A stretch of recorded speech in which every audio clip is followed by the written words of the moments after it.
Radhe Radhe guys. आज की video में मैं आपको कोकिला व्रत की कथा सुनाने जा रही हूँ।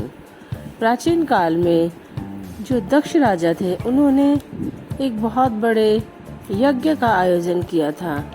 इस आयोजन में उन्होंने सबको आमंत्रित किया था, परंतु उन्होंने अपने जमाई शिवजी को ही नहीं बुलाया। दक्ष राजा की जो बेटी थी सती, वे शिवजी की पत्नी थी। उन्होंने आकाश मार्ग से जाते हुए अनेक विमानों को देखा। उसने देखा कि सभी देवता पक्षियों पर बैठे हैं। उन्होंने शिवजी से पूछा कि ये सभी कहाँ जा रहे हैं। तब शिवजी ने उन्हें बताया कि तुम्हारे पिता ने एक यज्ञ का आयोजन किया है। तब सती ने कहा कि स्वामी, हमको भी वहाँ चलना चाहिए। पर शिवजी ने कहा, हमको वहाँ नहीं जाना चाहिए, बिना निमंत्रण तो हमें कहीं भी नहीं जाना चाहिए। परंतु सती हठ करने लगी और वह बिना बुलाए ही अपने पिता के यहाँ महायज्ञ में शामिल होने चली गई। परंतु वहाँ जाने पर उन्होंने सुना कि उनके पिता शिवजी का बहुत अपमान कर रहे थे और उनसे भी कोई सीधी बात नहीं कर रहा था, ना ही उनसे कोई बोल रहा था। और उनकी माता बहनें भी पिता के डर से उनके करीब नहीं जा रही थी।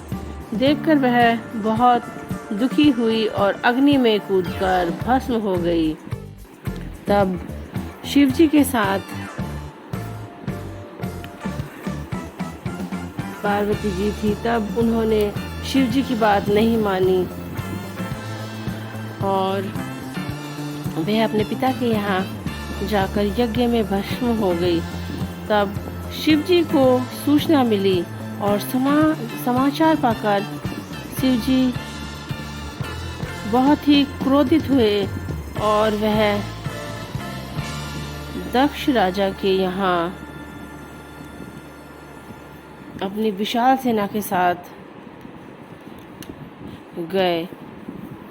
उन सब ने वहाँ विध्वंस प्रारंभ कर दिया और दक्ष सहित उनके यहाँ आए हुए सभी देवताओं को मार डाला। किसी की आंखें फोड़ी, किसी के दांत उखाड़े, किसी के बाल खींचे, हाहाकार मचा दिया चारों तरफ। यह देखकर देवता ने भगवान विष्णु से प्रार्थना की। भगवान विष्णु ने प्रकट होकर शिवजी को प्रसन्न करने का प्रयत्न किया। सब मिलकर शिवजी की आराधना करने लगे। देवताओं की आराधना से प्रसन्न होकर शिवजी प्रकट हुए।